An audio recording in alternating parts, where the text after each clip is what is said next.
Hello friends, ಗೋಧಿ ಹಿಟ್ಟಿನ ಗಾರ್ಗೆ ಮಾಡೋಕೆ 1 ಕಪ್ ಗೋಧಿ ಹಿಟ್ಟು, 1 ಕಪ್ ಬೆಲ್ಲ, ಗಸಗಸೆ, ಏಲಕ್ಕಿ, ಅದಕ್ಕೆ ತಕ್ಕಂಗೆ 1 ಗ್ಲಾಸ್ ನೀರು.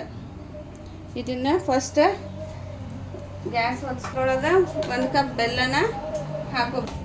ನಿಮ್ಗೆ ಸ್ವೀಟ್ ಯಾವ ಥರನಾಗ ಬೇಕಲ್ಲ, ಜಾಸ್ತಿ ಸ್ವೀಟ್ ತಿನ್ನೋರಿಗೆ ಜಾಸ್ತಿ ಹಾಕೋದು, ಕಡಿಮೆ ಸ್ವೀಟ್ ತಿನ್ನೋರಿಗೆ ಕಡಿಮೆ. 1 ಕಪ್ ಬೆಲ್ಲಕ್ಕೆ 1 ಗ್ಲಾಸ್ ನೀರು ಹಾಕೋದು. ಆಮೇಲೆ ಇದನ್ನು ಚೆನ್ನಾಗಿ ಕೈ ಆಡಿಸ್ಕೊಂತ ಇರೋದು, ಬೆಲ್ಲ ಎಲ್ಲ ಕರಗಬೇಕು. ಇದು ಫ್ರೆಂಡ್ಸ್, ಇದು ಬೆಲ್ಲ ಚೆನ್ನಾಗಿ ಕರಗಿದೆ. ಇದನ್ನು ನಾವೀಗ ಇದ್ರೊಳಗೆ ಕಸ ಕಡ್ಡಿ ಇರ್ತೈತಲ್ಲ, ಇದನ್ನು ನಾವು ಸೋಯಿಸ್ಕೋಬೇಕು. ಬೆಲ್ಲನ ಸೋಯಿಸ್ಕೊಂಡಿದ್ದನ್ನು ಮತ್ತೆ ವಾಪಸ್ ಅದ ಪಾತ್ರೆಗೆ ಹಾಕಿಟ್ಕೋಬೇಕು. ಇದು ಬೆಲ್ಲದ ನೀರು ಇರ್ತೈತಲ್ಲ, ಅದ ಪಾತ್ರೆ ಒಳಗೆ ಹಾಕ್ಕೊಂಡು ಅದಕ್ಕೆ ನಾವೀಗ ಬೆಲ್ಲನ ಗೋಧಿ ಹಿಟ್ಟನ್ನು ಸೇರಿಸ್ಕೋಬೇಕು. ಇದು 1 ಕಪ್ ಗೋಧಿ ಹಿಟ್ಟು ತೊಗೊಂಡಿದ್ದೆಲ್ಲ ಫ್ರೆಂಡ್ಸ್, ಇದೇ ಗೋಧಿ ಹಿಟ್ಟನ್ನು ಇದ್ರೊಳಗೆ ಕೈ ಆಡಿಸ್ಕೊಂತ ಹಾಕ್ಕೊಂತಿರ್ಬೇಕು.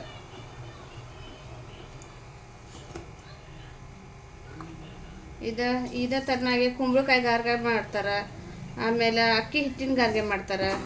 ನಾವೀಗ ಸ್ವಲ್ಪ ಜನ ಕುಂಬಳಕಾಯಿ ತಿಂತಿರಂಗಿಲ್ಲ, ಅದಕ್ಕೆ ನಾವೀಗ ಗೋಧಿ ಹಿಟ್ಟಿನ ಗಾರ್ಗೆ ಹೆಂಗೆ ಮಾಡೋದಂತ ತೋರಿಸ್ಕೊಡ್ತಾ ಇದ್ದೀನಿ. ಚೆನ್ನಾಗಿ ಗೋಧಿ ಹಿಟ್ಟು ಹಾಕಿ ಕೈ ಆಡಿಸ್ಕೊಂತ ಇರ್ಬೇಕು. ಇದು ಗಟ್ಟಿ ಆಕಾರಕ್ಕೆ ಬರ್ತೈತಿ.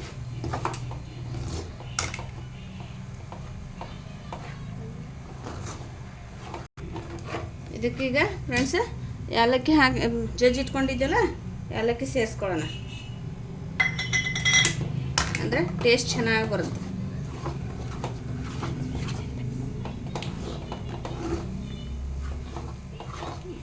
ಗಟ್ಟಿ ಆಗ್ತಾ ಇದೆಯಲ್ಲ, ಈಗ ಇದೇ ಥರನಾಗಿ ಇನ್ನೂ ಸ್ವಲ್ಪ ತಿರ್ಕೊಂತಿರೋದ ಇನ್ನೂ ಗಟ್ಟಿ ಆಗಿಬಿಡ್ತೈತಿ.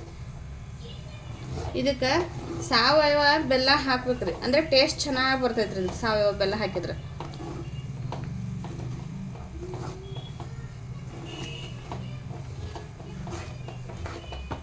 ನೋಡಿ, ಈಗ ಗಟ್ಟಿ ಆಗ್ತಾ ಇದೆ ಅಲ್ರಿ. ಇದೇ ಥರನಾಗಿ ಇನ್ನೊಂದು ಸ್ವಲ್ಪ ತಿರ್ಕೊಂಡ್ರಿ, ಇನ್ನೊಂದು ಚೂರು ಗಟ್ಟಿಯಾಗಿ ಬರ್ತೈತ್ರಿ.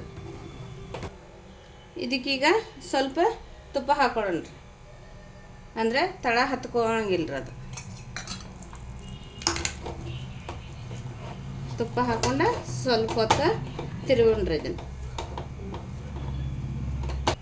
ನೋಡಿ ಫ್ರೆಂಡ್ಸ್, ಇದು ಕರೆಕ್ಟ್ ಅಳತಿಗೆ ಈಗ ಬಂದೈತ್ರಿ. ಇದನ್ನು ಸ್ವಲ್ಪ ಹೊತ್ತು ಆರಕ್ಕೆ ಬಿಟ್ರಿ, ಆಮೇಲೆ ಗರ್ಗ ಮಾಡೋಣ್ರಿ. ನೋಡಿ ಫ್ರೆಂಡ್ಸ್, ಈಗ ಆರಿದೆ ಚೆನ್ನಾಗಿ. ಈಗ ಇದನ್ನು ತುಪ್ಪ ಇಲ್ಲ ಎಣ್ಣೆ ಹಚ್ಕೊಂಡು ಚೆನ್ನಾಗಿ ಇದನ್ನು ಮಿಜ್ಕೊರಿ. ಹಿಂಗೆ ಮಿಜ್ಕೊಂಡ ನಂತರ ಈ ಥರನಾಗ ಆಗಿದ್ರಿ. ಇದು ನೋಡಿದ್ರನ ಬಾಯಾಗ ನೀರು ಬಿಡತ್ತ ನೋಡ್ರಿ, ತಿನ್ಬೇಕನ್ನಿಸ್ತದೆ ಫ್ರೆಂಡ್ಸ್. ಈ ತುಪ್ಪನ ಸ್ವಲ್ಪ ಕೈಗೆ ಹಚ್ಕೊಡ್ರಿ. ಹಚ್ಕೊಂಡು ನಿಮ್ಗೆ ಎಷ್ಟು ದೊಡ್ಡ ಬೇಕಲ್ರಿ ಅಷ್ಟು ಉಳ್ಳಿ ತೊಗೊಂಡು ಚೆನ್ನಾಗಿ ಹಿಂಗ್ಲಿಟ್ಟು ತಟ್ಕೊಡ್ರಿ. ಇದಕ್ಕೆ ಗಸಗಸಿ ಇಟ್ಕೊಂಡಿದ್ದೀವಲ್ರಿ, ಅದನ್ನು ಈ ಥರನಾಗ ಹಚ್ಕೊಡ್ರಿ. ಹಚ್ಕೊಂಡು ನಿಮ್ಗೆ ಎಷ್ಟು ದೊಡ್ಡ ಬೇಕಲ್ರಿ ಅಷ್ಟು ಮಾಡ್ಕೊಡ್ರಿ. ಭಾಳ ತೆಳ್ಳಗನೂ ಮಾಡಬಾರ್ದ್ರಿ, ಟೇಸ್ಟ್ ಚೆನ್ನಾಗಿ ಹತ್ತೋದಿಲ್ರಿ. ಇವನ್ನ ಈ ಥರನಾಗೆ ಮಾಡ್ಕೊಳ್ತೀರಿ ಫ್ರೆಂಡ್ಸ್. ನೋಡ್ರಿ, ಈಗ 1 ಕಪ್ ಗೋಧಿ ಹಿಟ್ಟು, 1 ಕಪ್ ಬೆಲ್ಲದಾಗ 32 ನಮ್ಗೆ ಗರ್ಗಗಳು ರೆಡಿ ಆಗ್ಯಾವ್ರಿ. ಇವನ್ನ ಈಗ ಎಣ್ಣೆ ಕಾಯಕ್ಕಿಟ್ಟಿವಿ ರೀ.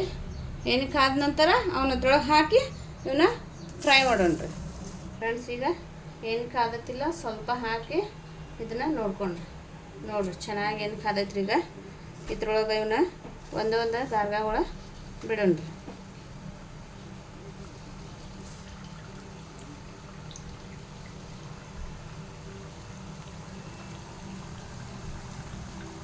ಇದ್ರೊಳಗೆ ಹಾಕಿ ಹುಡ್ಕೊಳ್ಬೋದು. ನೋಡಿ ಫ್ರೆಂಡ್ಸ್, ಇದು ನಮ್ಮದು ಫಸ್ಟ್ ವಿಡಿಯೋ ಐತ್ರಿ. ಎಲ್ಲರೂ ಸಪೋರ್ಟ್ ಮಾಡಿರಿ, like and share and subscriber ಮಾಡಿಕೊಡ್ರಿ. ಎಲ್ಲರೂ ಸಪೋರ್ಟ್ ಮಾಡ್ತೀರಂತ ಅಂದ್ಕೊಂಡಿವ್ರಿ ಫ್ರೆಂಡ್ಸ.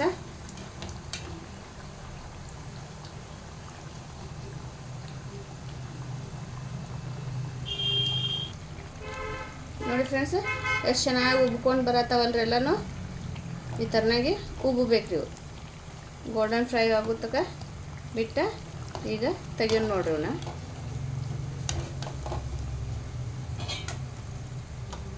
ಗ್ಯಾಸ ತುಂಬ ಹೈ ಫ್ಲೇಮ್ನ ಇಡಬಾರ್ದ್ರಿ, ಲೋ ಫ್ಲೇಮ್ದಾಗೂ ಇಡಬಾರ್ದ್ರಿ. ಮೀಡಿಯಮ್ ಸೈಜ್ ಇಟ್ಟು ಇವನ್ನ ಎಲ್ಲ ಫ್ರೈ ಮಾಡ್ಕೋಬೇಕ್ರಿ.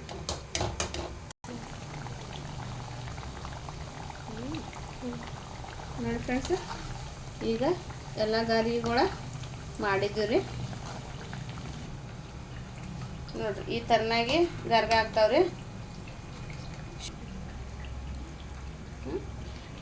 ಶುಗರ್ ಇದ್ದವ್ರು ರೀ ಈ ಥರನಾಗಿ ಮಾಡಿ ಕೊಟ್ರಿ ಸಾವಯವ ಬೆಲ್ಲ ಹಾಕೋದ್ರಿ, ಹಾಕಿ ಮಾಡಿ ಕೊಡೋದ್ರಿ. ಅವರು ಸ್ವೀಟ್ ತಿನ್ನಂಗೆ ಆಗುತ್ತೆ ರೀ, ಹೆಲ್ದಿನೂ ಇರುತ್ತೆ ಇದು. ಸಣ್ಣ ಮಕ್ಕಳು ಈಗ ಬೇಸಿಗೆಗಾಲದಾಗ ಸೂಟಿ ಐತಲ್ರಿ, ಸಣ್ಣ ಮಕ್ಕಳು ಮನೆಯಾಗಿರ್ತಾವೆ, ತಿನ್ನೋದಕ್ಕೆ ಕೊಡ್ರಿ ಅಂತ ಹಠ ಮಾಡ್ತಿರ್ತಾವೆ. ಆ ಟೈಮ್ದಾಗ ಇದನ್ನು ಮಾಡಿ 8 ದಿವ್ಸ ಗಂಟ್ಲೆ ನೀವು ಇಟ್ರೂ ಏನೂ ಆಗಂಗಿಲ್ಲ ರೀ. ಈ ಥರನಾಗಿ ಎಲ್ಲ ರೆಡಿ ಆಯ್ತು ರೀ. ನೋಡಿರಿ, ಮಾಡ್ಕೊಂಡು ತಿಂದು ಟೇಸ್ಟ್ ನೋಡಿ ಕಾಮೆಂಟ್ ಮಾಡಿರಿ ಯಾವ ಥರನಾಗಿ ಬಂದಾವ ಅಂಥೇಳಿ. ಲೈಕ್ ಆ್ಯಂಡ್ ಶೇರ್ ಕಾಮೆಂಟ್ ಮಾಡಿರಿ. ಸಬ್ಸ್ಕ್ರೈಬ್.